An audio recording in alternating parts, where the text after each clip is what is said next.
ვინ იყო მაიკლ ჯორდანი? 1984 წელს უტიტულო ჩიკაგო ბულსმა 21 წლის მაიკლი დაიმატა გუნდში.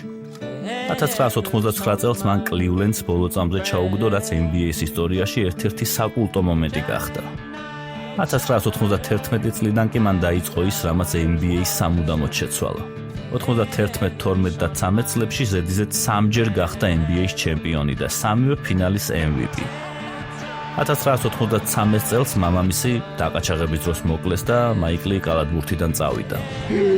წელწადნახევრის შემდეგ კი მან ორ სიტყვიანი განცხადება გააკეთა. I am back.